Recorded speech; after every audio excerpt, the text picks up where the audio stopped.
भारतीय ज्ञान परंपरा की इस नवीनतम श्रृंखला में मैं डॉक्टर मीनाक्षी पाहवा आज आप सभी के बीच में उपस्थित हूँ न्याय दर्शन के इस नवीनतम विषय के साथ। जी हाँ, भारतीय ज्ञान परंपरा में न्याय दर्शन एक बहुत ही महत्वपूर्ण शाखा है जो जीवन में तर्क को विकसित करती है और ज्ञान को बढ़ावा देती है। सत्य, ज्ञान प्राप्त करना, अज्ञान को दूर करना, यही इस दर्शन के मूल में है। इस दर्शन के प्रवर्तक हैं महर्षि गौतम और उनका प्रमुख ग्रंथ है न्याय सूत्र। ये दर्शन आस्तिक है। आस्तिक दर्शन वो दर्शन है जो वेदों को स्वीकार करते हैं, वेदों के प्रति जिनमें स्वीकृति का भाव है।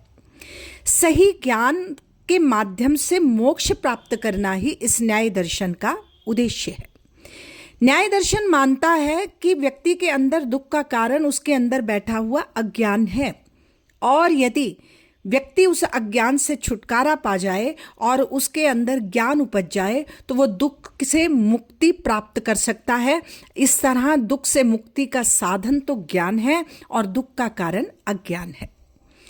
ज्ञान 4 तरह से व्यक्ति प्राप्त करता है।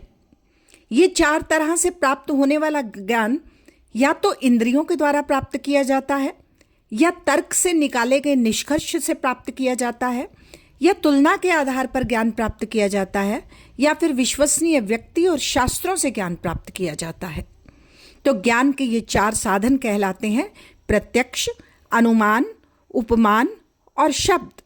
प्रत्यक्ष अर्थात इंद्रियों द्वारा प्राप्त ज्ञान, अनुमान अर्थात तर्क से निकाला हुआ ज्ञान, उपमान अर्थात तुलना के आधार पर प्राप्त किया गया ज्ञान, और शब्द अर्थात विश्वसनीय व्यक्ति या शास्त्रों से प्राप्त किया गया ज्ञान। उदाहरण के तौर पर अनुमान से ज्ञान कैसे प्राप्त होता है? जैसे कि कहीं पर धुआं दिखाई दे रहा है और धुआं देखकर आग का अनुमान लगाना, यानी जिस जगह से धुआं उठ रहा है निश्चित है वहां पर अनुमान लगाया जा सकता है कि आग भी निश्चित ही होगी। न्याय दर्शन 16 पदार्थों से जुड़ा हुआ दर्शन है। 16 पदार्थों के जो हेडिंग्स हैं, जो टॉपिक हैं, वो प्राय सुने हुए शब्द हैं, प्रमाण, प्रमेय, संशय, प्रयोजन। लेकिन आज हम इस सीरीज में प्रत्येक को बारीकी से जानेंगे। तो पहला तत्व है प्रमाण। प्रमाण वो साधन है जिसके द्वारा सही ज्ञान प्राप्त होता है और न्याय दर्शन 4 तरह के प्रमाण मानता है। या तो प्रमाण प्रत्यक्ष होगा, या अनुमान पर होगा, या उपमान पर होगा, या फिर शब्द पर होगा। दूसरा है प्रमेय। प्रमेय वो विषय वस्तुएं हैं जिनका ज्ञान प्रमाणों के द्वारा प्राप्त किया जाता है, जैसे आत्मा का, शरीर का, इंद्रियों का। मैं दोबारा दोहराना चाहूंगी, जिनका ज्ञान प्रमाणों के द्वारा प्राप्त किया जाता है वो प्रमेय कहलाते हैं। तीसरा है संशय। संशय वो स्थिति होती है जिसके बारे में, जब वस्तु के बारे में या फिर स्थिति के बारे में हमें निश्चित ज्ञान नहीं होता और हमारे मन में एक संदेह का भाव उत्पन्न होता है। जैसे कि दूर पड़ी रस्सी, हो सकता है हमें सांप दिखाई दे और ये हमारे संदेह का ही प्रत्युत्तर है। चौथा है प्रयोजन। प्रयोजन कहलाता है उद्देश्य, और प्रयोजन वो उद्देश्य और वो कारण है जिसके लिए कोई कार्य किया जाता है। जैसे सफलता प्राप्त करने के लिए हम पढ़ाई करते हैं। 5वां है दृष्टांत। दृष्टांत कहते हैं उदाहरण को, जिसमें किसी बात को स्पष्ट करने के लिए किसी अन्य बात का प्रमाण दिया जाए। जैसे धुआं जहां है वहीं आग होगी। छठा है सिद्धांत। सत्यों का वो निष्कर्ष है सिद्धांत जो तर्क और प्रमाण के आधार पर स्वीकार किए जाते हैं, वो सिद्धांत कहलाते हैं। अर्थात वो सूत्र वाक्य जिनको तर्क और प्रमाण के आधार पर हम स्वीकार करते हैं, जो विवाद से परे होते हैं, सत्य स्थापित होते हैं, ये सिद्धांत कहलाते हैं। इसके बाद है अवयव। अवयव तर्क के आधार पर 5 अंग रखता है, जैसे प्रतिज्ञा, प्रस्ताव, हेतु, किसी चीज का कारण बनना, उदाहरण, उपनय और निष्कर्ष बनना। पर्वत पर आग है, ये क्या है? ये प्रतिज्ञा है, क्योंकि धुआं है, हेतु है, क्योंकि धुएं की वजह से आग का अंदाजा है, इसलिए वहां आग है। 8वां है तर्क।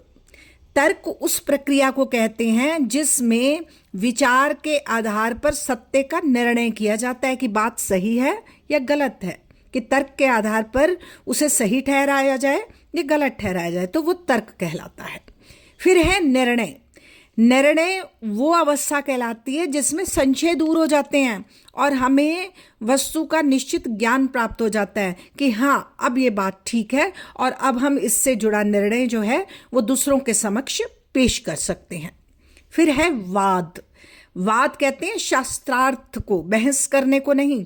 वाद शास्त्रार्थ को कहते हैं जिसमें दोनों पक्ष सत्य की खोज के उद्देश्य से आपस में तर्क करते हैं, वाद वो कहलाता है। वाद के साथ साथ एक शब्द है जल्प। जल्प वो वाद विवाद है जिसका उद्देश्य सत्य नहीं है बल्कि स्वयं को विजयी सिद्ध करना है। दो लोग आपस में तर्क कर रहे हैं, लेकिन वो तर्क कब कुतर्क बन जाता है, कब वितर्क बनता है, जिसमें महसूस नहीं होता। दो लोग सत्यों के लिए वाद नहीं कर रहे, अपितु प्रत्येक पक्ष अपने आप को सही ठहराने के लिए जब वाद विवाद करता है तो वो जल्प कहलाता है। फिर है वितंडा। वितंडा भी वाद विवाद का ही एक प्रकार है जिसमें व्यक्ति स्वयं कोई पक्ष नहीं रखता अपना, केवल दूसरे के मत का खंडन करता है, दूसरे का विरोध करना जिसमें वो जानता है, सकारात्मक समाधान नहीं निकालता, अपितु किसी न किसी एक अन्य परिणाम तक पहुंचने का प्रयास करता है, बात से भटकने की कोशिश करता है, वो है वितंडा। 13वां तत्व है हेत्वाभास।